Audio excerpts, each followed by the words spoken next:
Hello guys, nandito na naman tayo at eto may pag-uusapan tayong maganda. May kwento sa atin ang ating puting kabayo.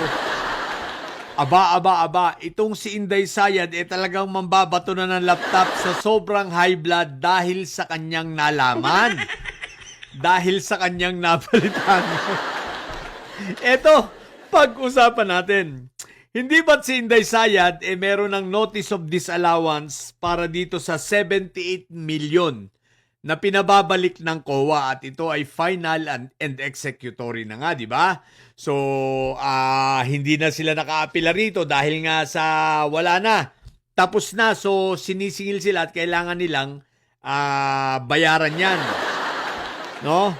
So ngayon, ganito yon kasi di ba doon sa aming live, tinatanong ko kung ano, ang tanong ko kasi, next week kaya may magtatanong sa ating mga senador kung ano ang kasunod na steps na dapat ay ginagawa ng COA kapag hindi kumilos at hindi ibinalik at hindi nag-comply itong si Inday Sayad sa notice of disallowance, ano?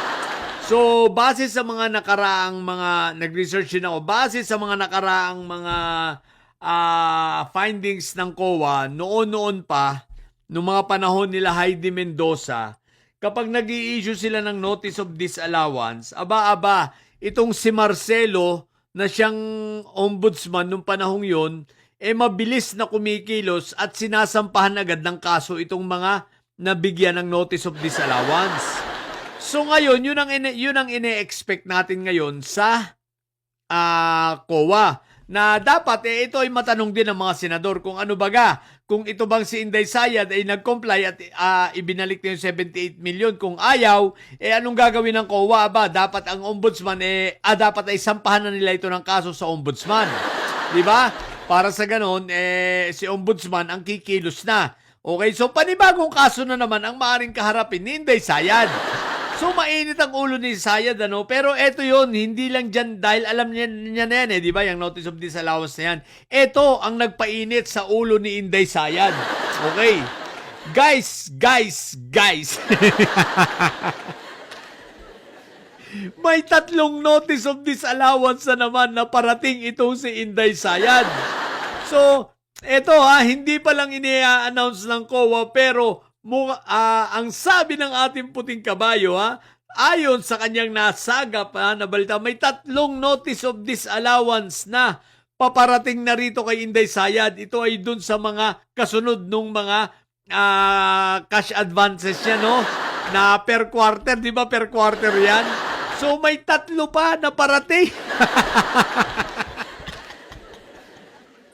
So, may 3 pang pababayaran sa kanya. What the heck? So, ibig sabihin nito, kung hindi nga niya inayos yung una, di itong 3 pa, malamang-lamang, hindi rin. Kaya ito ay magtutuloy-tuloy sa ombudsman, di ba? So, si Sayad, umiinit ang ulo dahil tarantantinoy na siguro sa isip-isip niya, maaga niyang maiiwanan si Zuleika kung sakali. Dahil magkakandatakas-takas na talaga. Kaya kayong mga bobong didilis, nangarap pa kayo ng Inday Sayad 2028 Walang Inday Sayad 2028 nyo, tatakas yan. Sa dami ng kaso niyan, tatakas yan. Alalahanin nyo 2 taon pa si PBBM. Ay Diyos ko po, Rudy. Aabutin ng kamay ng batas itong si Inday Sayad ninyo. Ang dami, may plunder, tapos may malversation, may grave threat. Ang makakabuti kay Sayad ay tumakas na lang. Ang kinatatakutan ni Inday Sayad ay yung plunder. Hindi lang itong impeachment, yung plunder talaga. Yun ang kinatatakutan. At ito ang malupit, no? Sa ayaw at sa gusto ni Inday Sayad, ma-acquit man siya, o masintensyahan man siya o makonvict man siya rito sa impeachment trial na ito, isang bagay ang sigurado. May mga kasong kriminal na isasampa pa sa kanya resulta ng impeachment trial na ito. Ay naku, Rudy.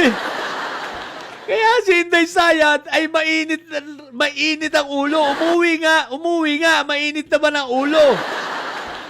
Nako, kaya mag-ingat-ingat kayo mga abogado ni Inday Sayad. Mababato kayo ng laptop. At galit na galit sa COA si Inday Sayad kasi may parating siyang 3 notice of disallowances na Ay nako po, Rudy. Ang init na nga ng ulo niya doon sa iisa pa lang yung pinababalik sa kanya 78 million. Ngayon may 3 pa. Ay si Inday Sayad ay tinagtad na ng kaso. Sabi ng mga didilis, magkita tayo sa 2028 ha. Anong meron? Mga didilis, anong meron sa 2028? Makakatakbo ba si Sayad? Si Sayad din yung tagtad ng kaso. Alalahanin ninyo, tulad ng sinabi ko ma-convict o ma-acquit si Inday Sayad rito sa impeachment trial na ito, may kasunod ito at ito ang kasong kriminal. Sasampahan siya ng kasong kriminal dito. Another plunder ito, sigurado yun. Kung ito ay matatapos bago mag-December, habol na habol ang plunder. Ang tanong, yun ay kung hindi pa lalabas at hindi pa siya maisasampa sa ombudsman ang plunder sa mga darating na buwan. Diba? Dahil may nakaumang na rin sa kanyang plunder, ha? Hindi porke vice president siya, ha? Hindi siya immune sa demanda. Alalahanin niyo yan, ha? Pwede siyang makulong, no? Kahit naghihiring. Diba? Dahil hindi naman, makukulong siya pero hindi vice president pa rin siya. Dahil ang tangi makakapagtanggal sa kanya sa pagiging vice president, either impeachment at resign na hindi naman niya gagawin, di ba? Dahil nga inaasahan niya na ma-acquit siya at the same time, baka akala niya yung pagiging vice president niya, yun ang pumipigil para maisampa sa kanya ang plunder case. Di ba? Pero alam ko, nasa fact-finding pa rin So, nasa fact-finding pa rin, tingnan natin. Basta ang sigurado dyan, kapag matapos ba itong impeachment, may parating na plunder pang isa. Pero, balik tayo mainit ang ulo ni Sayad Isipin mo, may may 3 pang parating. Actually, parating na, notice of disallowance. Galing sa COA. High blood si Sayad sa COA. Ang putik na yan. Tapos sabi yun, nagkita tayo sa 2028. Mga didilis. 2028. Anong meron? What the heck? So yun lang muna. High blood si Inday Sayad. May 3 notice of disallowances. Mga bobot didilis dyan at mga may sayad na nyo. Matili kayo mga bobot may sayad sapagkat ang may sayad ay laging high blood. Bye!